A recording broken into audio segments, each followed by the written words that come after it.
Hey, it's Matt Moscona. You found it. It's AFR Saints, your home for daily content on your favorite team, the New Orleans Saints. Please subscribe, smash the like button, hit the bell so you're notified whenever we post a new video. And our content this football season is presented by BetUS. Score a 150% bonus on your first deposit and a 125% bonus on your next two deposits up to $2,000 when you use the promo code YouTube150. Enjoy the video. Who dat? Sean Salisbury is our guest with us here on Tuesdays during football season. We're thrilled to have him. Sean, I want to ask you about Derek Carr, but first things first. I know you're there in Houston and the Texans are in the playoffs. AFC, NFC, is there one game on each side of the bracket that jumps off the page here in the wild card round that you're just aching to see for one reason or another? I'm intrigued with. Well, first off, let me get out in front of this. If everybody played their best of the 14 teams, and you know how I feel about, I picked Detroit to go to the Super Bowl when it started. Mm-hmm. But if every team, 14 teams, played their best in like a round robin tournament, and they were the pinnacle or peak of their season, give me the Ravens. Okay. I think defensively, the quarterback, the way they're distributing the football, Derrick Henry's threat, the way you have to. There's nobody more difficult to prepare for in game planning for a defensive coordinator in the league, because of their bandwidth all the way around. So I think that right now they're playing at such a high level, although the January Kansas City Chiefs in February, they get it. And then the question is, can the Allens and Lamar Jacksons elevate in January? I get it. I think in the AFC, Denver going to Buffalo. Buffalo, Allen played a little bit. Will the time off? I'm always concerned, even though it was a week, getting rest is great. I like competitive momentum where you got to keep playing. I always have, especially if you're healthy. And I never have subscribed to rest players and they don't play the last game of the season. Then you take a bye week, and then the third game is a week later and you're playing. It's training camp before you're competitive again. I've never liked that, even though you want to get home field advantage. I get it. So that to me, you got to stay on edge. So I think for me, the Denver-Baltimore game and the physicality of Pittsburgh and Baltimore, the Denver-Buffalo game, should I say, the physicality in the Pittsburgh-Baltimore game, and the way Pittsburgh has handled Baltimore over the last, 10 games, I think they're 2-8 against Pittsburgh is Baltimore. So there's somehow they know how to stop them. I think it stops this time around because the offense of Pittsburgh right now is the worst of the 14 teams in the playoffs. We'll get right back to the video, but thrilled to tell you again about our partners over at BetUS. The NFL playoffs are here. You want to wager, the best place to do it is at BetUS. Right now, 150% deposit bonus on your first deposit, 125% on your next two deposits, up to $2,000 when you use the promo code YouTube150. All the info is right there on the bottom of the screen. Let's make our bet for the wild card round of the playoffs. I'll show you how easy this is. You go to BetUS. We'll tap football there on the left side of the screen. Of course, we'll choose the wild card round. It'll load all the games for us. I kind of am thinking I want to lean toward Jaden Daniels. So let's find the Commanders. Getting 3 points on the road in Tampa. I'm going to go with our guy, JD5, the former Tiger. Let's see if he can get it done. Certainly not betting on the Bucks. How much to wager? $25. Place the bet. It's going to ask me to confirm. Couple of taps, and just like that, we are locked in with our bet. Washington Commanders, that critical number of 3, getting the field goal on the road. I'll take it. You want to make your bet? You can do it that easily. Remember, use the promo code YouTube150 to get a 150% bonus on your first deposit, 125% on your next two deposits, up to $2,000. Now, enjoy the rest of the video. But the Denver-Buffalo game intrigues me. Denver's playing well. They've got an active quarterback, and their defense can maybe get some stops and turn it over. I think that's one. In the NFC, who's playing? Who's playing Philly? Washington? So Philly is playing Green Bay. Green Bay, that's right. Washington's at Tampa. And then you got the Rams-Vikings game as well. You know what? I guess for me, I wouldn't say I'm overly intrigued. Obviously, the playoff games, there'll be some good ones with, the Green Bay, Philly, and also we know about. I love what Jaden Daniels has done, so I'm kind of anxious to see how he deals with a Tampa team that squeezed their way in. But the Minnesota Rams game in the NFC, after Minnesota's last loss, can they get over it quick? They don't have a lot of this long experience in January. Darnold hasn't been in this position. He had a great year. And O'Connell and Sean McVay, you could take the Vikings and put them in Rams uniforms and the Rams and put them in Vikings uniforms, and they could both execute the game this week because the verbiage is going to be the same. Kevin O'Connell, McVay. So both teams know it. Both teams know audible checks and what they use. I mean, the whole thing. The question is, are the Vikings, can they handle the movement of those slot receivers in Kupp and Puka to stop them and get to Stafford?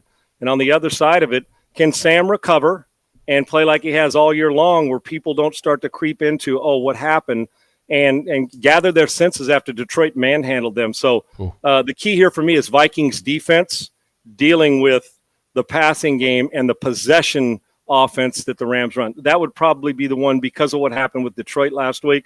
And the Rams, the grind through the season after those two guys were hurt, Nakua and Kupp at the beginning of the season, it's a tribute to them. Sean McVay did a great job with them. 14 wins and you're the 5 seed. Listen, I actually on social media, Maddie, think about it. I'm big on, I know divisions, and I know this is probably not popular. I would like the 4 best records. I don't, to me, sure. The Texans don't deserve a home game. They just don't. I know they're in the division. I would rather have, like in the Texans, or Minnesota should be at home playing this game. Yeah. That they should. So I would like, how you get to it, I don't know. In NFL, they'll change rules that we like, why'd you change that?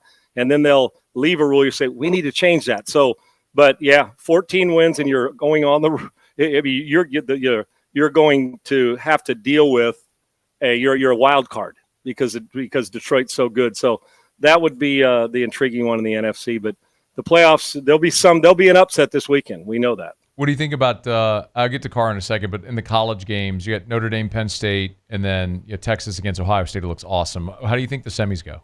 Well, if all 4 of those teams play their best, the most talented team out there is Ohio State. Yeah, they've shown that. They're really good.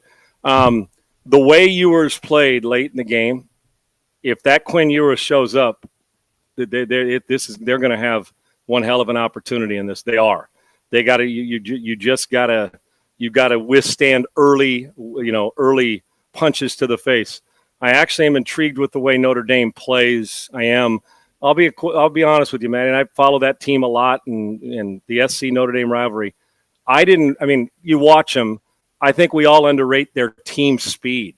I do. It will not shock me. And when's the last time we said this? If Notre Dame's the national champion, shock, surprise, yes. Shock, no. I think they're playing damn good football. So that one, to me, if they all play their best, Ohio State's going to win the whole thing, and Ryan Day is going to be able to sit back and middle finger whoever he wants. But Texas is physical.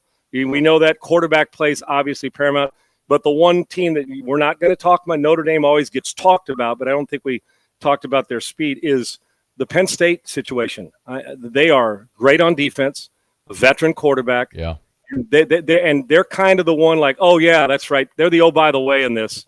But I'd be careful. To me, the 2 most talented teams are Texas and Ohio State, the sneaky ones. And if Notre Dame wins the whole thing, I won't be shocked. If Penn State runs through it, I won't be. But I think we all like the prettiness and the skill set of both Ohio State and Texas. But Texas can knock you in the mouth at the line of scrimmage. They're pretty physical on both sides of the ball. 4 giant brands. I mean, college football, huge. The playoff wins, massive with these 4 teams. Blue blood programs through and through with this, no question. Sean Salisbury is our guest. Let me get a thought, Sean, as we wrap on the Derek Carr situation. Cat Terrell over at ESPN had a one-on-one with Derek. He said he will not take a pay cut. He'd do a restructure. His cap number next year is $50 million. I mean, look, you either have him on the roster for $50 million. His dead number is $51 million, or you restructure, you kick the can down the road. I mean, they're between a rock and a hard place, man. But with a guy that they know isn't going to take him to any great heights. So what do you do? I think there's only now if you're going to tell the new head coach coming in, we're going to handcuff you for a couple of years, but we're going to be patient with you, because I'm not sure they're starting quarterbacks in the building right now, honestly. Now, Carr would go in, he'll put up some numbers, and maybe because of the salary, you're forced to start him. But I think there's only one huge job. That cap, it's just too, that will cripple a franchise. And they put themselves in this position. It's self-inflicted. But you're not winning a Super Bowl. I do. I love the guy. I've told you this Matt, but I also told you, since he's been there, you're not playing in February if he's your quarterback under the current circumstances. You're just not. Yep. And so if he is the starter, you have to restructure the contract. He said he's not taking a pay cut, fine. But I got to move it around to make it more feasible, and make it more feasible that if I do go get somebody else, they get a chance to compete for this. Because here's my thing. If it's just getting to the playoffs or just winning a division that makes you happy, then play him, because you're that South. You never, Tampa could go away. You never know. Hell, Penix will be the star. Who the hell knows? But if you're thinking Super Bowl, you have to leave it competitive and do something different, meaning restructure. You cannot go into the season without restructuring or even considering taking the cap hit. If Super Bowl is on your mind, and I'd like to hope that it is in New Orleans, they've tasted it and get it. But I can just tell you this, we'll be sitting here having this conversation next year, and if they're playing in January, they won't be playing in February under the current circumstances. That's no disrespect to them. That's just there's a certain group of guys that are always going to be in chance to go to the Super Bowl, and there's the next level that are always going to put up numbers, but it's just not going to happen. And right now they're so hamstrung by the salary cap, self-inflicted. They've put their next coach in a major bind. Yeah. And if you're going to have the coach make a decision on who the starter is, let him make a true decision based on performance, not on money. But Carr will obviously go in. I don't think you can cut him, and nobody's going to trade for that money. So restructure really, to me, is the only one, and then allow somebody to come in and compete with him and see if you can force your hand. And when people say, what if the other guy beats him out? Great. Well, then you get the most expensive salary cap backup quarterback on the planet. That's the way it works. I mean, it's not just named Kirk Cousins. Yeah. Deshaun Watson maybe now as well. I mean, it's there's one. Yeah. And there's another guy whose best of his career is behind him. Yeah. Man, think about that. $230 million of it, brother. Oh, think about that. And Andrew Berry still has a gig. Yeah, guaranteed. Yeah. Andrew Berry still has a gig, and that $230 million says. But you'll get a lot at this time of year. I confess he did it. Yeah, I confess it's that guy's fault. And God bless him if you got the owner's ear and you could pull that off in some of these cities where the GM keeps it and everybody else has to go. It's like, damn.